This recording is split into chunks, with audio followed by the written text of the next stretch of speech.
आज मैं आपको ह्यूमन रिस्पैरेटरी सिस्टम के बारे में और उसके पार्ट के बारे में आपको बताऊंगी। ठीक है, यहाँ पे मैंने जो जो पार्ट होते हैं आपके ह्यूमन रिस्पैरेटरी सिस्टम के, उन सभी के नाम लिखे हैं। अब मैं एक एक करके सबको समझाऊंगी। अगर आपको नोट डाउन करना होगा तो आप पेन और रफ ले लो और उसको नोट डाउन कर लो। ठीक है, देखो, passage of air through the respiratory system.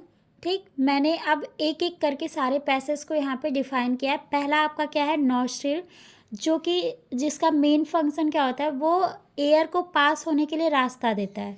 ठीक, सिंपल सा है। नेसल पैसेज मतलब एयर पास होने वाला रास्ता। आपका जो जो पॉइंट लिखा है मैं आपको एक एक टर्म में डिफाइन कर रही हूँ। जैसे नॉस्ट्रिल एयर पास होने का रास्ता दे रहा है, पैसेज से आपको पता चल रहा है कि ये क्या है, एक रास्ता है, मतलब एयर पास होने वाला रास्ता। नेसल कैविटी, जिसके थ्रू आपका एयर अंदर लंग्स की तरफ प्रवेश कर रहा है, ठीक, इंटर कर रहा है। फेरिंग्स, फेरिंग्स का काम क्या होता है, ये एयर को लंग्स तक पास होने का रास्ता देता है, साथ ही साथ ये फूड को ओसोफेगस में जाने के लिए अलाउ करता है। लैरिंग्स को आप क्या बोलते हो, वॉइस बॉक्स भी बोलते हो। इसका सेकंड नेम होता है वॉइस बॉक्स, जो कि साउंड प्रोड्यूस करता है जब भी एयर पास होता है, या वैसे ही ये वाइब्रेट होके, इसका मेन फंक्शन होता है ये वाइब्रेट होके साउंड को प्रोड्यूस करता है। लैरिंग्स।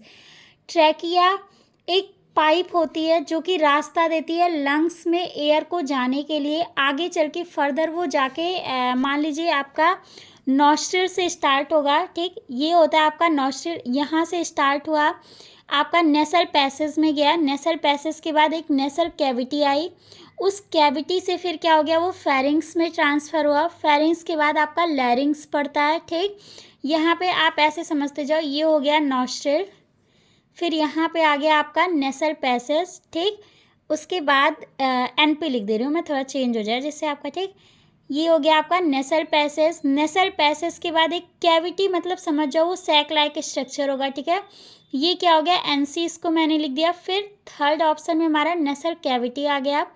उसके बाद फिर आपका आता है फेरिंग्स, जो कि एयर को पास होने का रास्ता, मतलब स्टेप बाय स्टेप एयर भी पास होगा, फूड भी सेम ऐसे स्टेप बाय स्टेप पास होते हैं। ठीक है, फेरिंग्स के बाद आपका आता है वॉइस बॉक्स, जो कि वाइब्रेट होके, ठीक है, सॉरी, इसको क्या बोलते हैं, लैरिंग्स बोलते हैं। हाँ, इसी का सेकंड नाम होता है वॉइस बॉक्स। ये वाइब्रेट होके साउंड प्रोड्यूस करता है, इसका मेन फंक्शन यही होता है। फिर इसके बाद आपका आता है क्या हो गया, ट्रैकिया आया। ट्रैकिया एक आपका पाइप होता है, ठीक, जो कि आगे फर्दर जाके आपके ब्रोंकाई में, मतलब ये हो गया आपका ट्रैकिया। ठीक, मैंने टी से डिनोट कर दिया, पूरा नाम मैं नहीं लिख रही हूँ। ये आगे जाके दो रास्ते में बट गया। ठीक, ये आपका पूरा होता है लंग्स। ये रफली मैं बना रही हूँ, मेरी ड्राइंग इतनी अच्छी नहीं है तो आप लोग उसके लिए मत कमेंट करना। ठीक, ये बस आपके समझने के लिए मैंने लंग्स का, जो कि शेप नहीं है लंग्स का, मैंने दे दिया है। ठीक है, ये आपका हो गया लंग्स। ये जो है, ये और ये, ठीक, इन दोनों को हम क्या बोल रहे हैं, ब्रोंकाई। ट्रैकिया, यही ट्रैकिया आगे चल के दो पार्ट में डिवाइड हो गया, एक आपका लेफ्ट साइड में गया, दूसरा राइट साइड में गया, इसको हम क्या बोल रहे हैं, ब्रोंकाई। इस ब्रोंकाई से हमारे छोटे छोटे और पार्ट निकले होते हैं, इसको हम क्या बोलते हैं, ब्रोंकियोल्स बोलते हैं।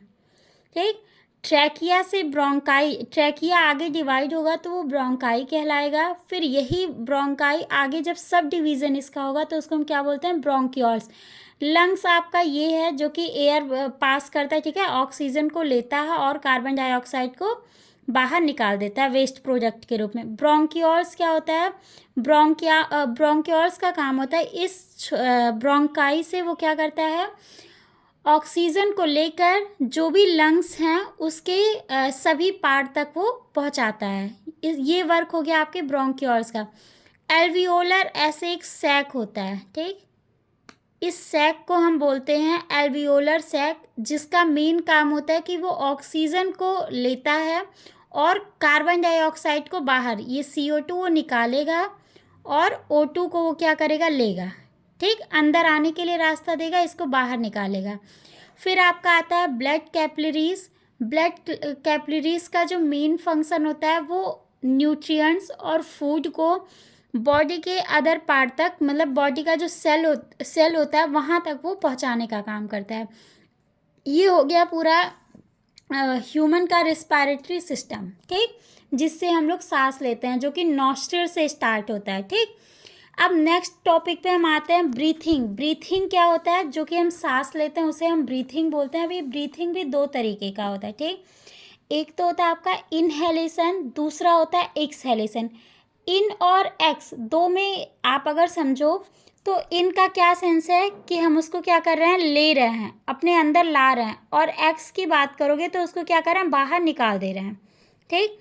तो इनहेलेशन की बात अगर आप कर रहे हो तो during inhalation the thoracic cavity, जिसको हम अपना चेस्ट कैविटी भी बोलते हैं, एक्सपेंड। वो क्या होता है, जब हम ऑक्सीजन को लेते हैं तो हमारा जो चेस्ट है, थोरेसिक कैविटी है, वो एक्सपेंड होता है, फैलता है, ठीक। एक्सहेलेशन में जाओगे तो during exhalation thoracic cavity contract. जब हम सांस छोड़ते हैं तो हमारा जो थोरेसिक कैविटी होता है वो सिकुड़ता है, कॉन्ट्रैक्ट फॉर्म में आता है, ठीक। रिब्स लिफ्ट अप, ठीक। जो रिब्स होते हैं हमारे वो क्या होते हैं, उठते हैं, ऊपर की तरफ उठते हैं। इसमें एक्सहेलेशन में सांस जब हम छोड़ते हैं तो हमारा क्या होता है, रिब्स मूव डाउन, वो नीचे की तरफ झुकते हैं, आप कह सकते हो वो अपने रिलैक्स फॉर्म में वापस आते हैं। डायाफ्रैगम बिकम फ्लैट इन शेप। जो डायाफ्रैगम हमारा होता है वो इनहेलेशन, सांस लेते टाइम, ऑक्सीजन अंदर करते टाइम वो क्या होता है, फ्लैट हो जाता है, बिल्कुल फ्लैट शेप में आ जाएगा। जबकि आपके एक्सहेलेशन कंडीशन में वो कैसा हो जाएगा, एकदम डोम शेप ले लेगा, उसका जो शेप हो जाता है वो डोम शेप में हो जाएगा। फिर है आपका वॉल्यूम ऑफ लंग्स इंक्रीज। जब हम ऑक्सीजन लेते हैं तो हमारे लंग्स का जो वॉल्यूम होता है वो क्या होता है, इंक्रीज, बढ़ जाता है। एयर इंटर, और हमारे लंग्स में क्या होते हैं, एयर इंटर करते हैं, मतलब ऑक्सीजन इंटर करता है, ठीक। सीधे से सेंस में, अगर जैसे मैंने आपके फिगर में समझाया उसके अकॉर्डिंग आप समझो। एक्सहेलेशन की बात करेंगे तो यहाँ क्या होगा, वॉल्यूम ऑफ लंग्स डिक्रीज। जब हम सांस छोड़ते हैं तो हमारे उसका लंग्स का वॉल्यूम क्या होगा, कम होगा, घटेगा, और एयर क्या होगी, बाहर, एयर एग्जिस्ट फ्रॉम द, और लंग्स से हमारे कार्बन डाइऑक्साइड बाहर निकलेगा। वही उसकी कहने का सेंस है कि आपका जो एयर है वो लंग्स से बाहर निकलेगा। क्लियर। नेक्स्ट आते हैं exchange of gases between alveolus blood and tissues. देखो मैं बहुत शॉर्ट फॉर्म में और आई होप सो कि बहुत बेटर नोट्स दे रही हूँ, मेरे अकॉर्डिंग तो मुझे यही लग रहा है। बाकी अब आप स्टूडेंट हो तो आप बता सकते हो कि आपको समझ में कैसे आ रहा है। स्टूडेंट के साथ साथ इसको अदर लोग भी अगर देख रहे हैं तो उनके लिए भी ये काफ़ी नॉलेजफुल है, हेल्पफुल है, क्योंकि सांस तो हर कोई ले रहा है आज के टाइम में। ऐसा कोई नहीं है जो बिना सांस के लिए, आप पानी पिए बिना रह सकते हो एक दिन, लेकिन सांस लिए बिना आप एक मिनट भी नहीं रह सकते, ठीक है। तो इसके लिए अगर आपके पास नॉलेज है तो वो चीज़ें कहीं जानी नहीं है। देखो अब आपका क्या है, exchange of gases between alveolus blood and tissues, ठीक। हमारे जो ब्लड हैं, टिश्यू हैं और एल्वियोलस हैं, उनके बीच कैसे गैसों का एक्सचेंज होगा, अब इसके स्टडी हम क्या करते हैं, इस हेडिंग में करेंगे, ठीक। तो क्या है, एयर रिच इन ऑक्सीजन, ऐसा एयर जो ऑक्सीजन, जिसमें ऑक्सीजन ज़्यादा अमाउंट में हो, ठीक। एल्वियोलस आपको मैंने बताया वो एक सैक लाइक स्ट्रक्चर होता है जो ऑक्सीजन को इंटर करने का रास्ता देता है और CO2 को बाहर निकलने का रास्ता देता है, ठीक। वो क्या करेंगे, ब्लड में इंटर करेंगे, blood through blood vessel, blood vessels के थ्रू ऐसे ऑक्सीजन ब्लड में जाएंगे।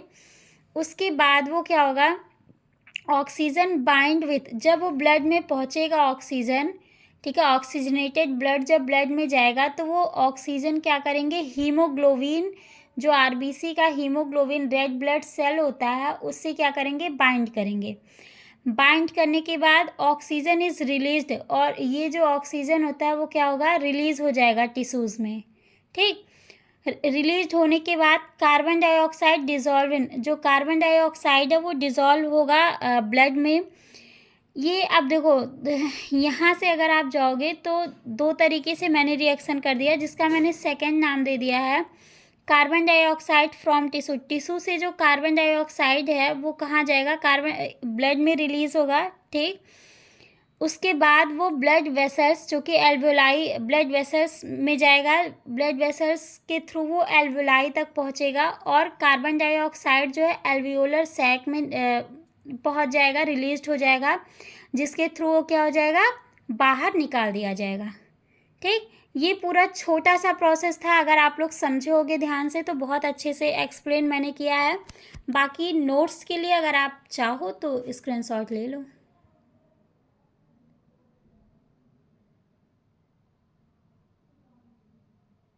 अब जाते-जाते आप सबसे रिक्वेस्ट है, मेरे चैनल को लाइक और सब्सक्राइब करना बिल्कुल मत भूलिएगा।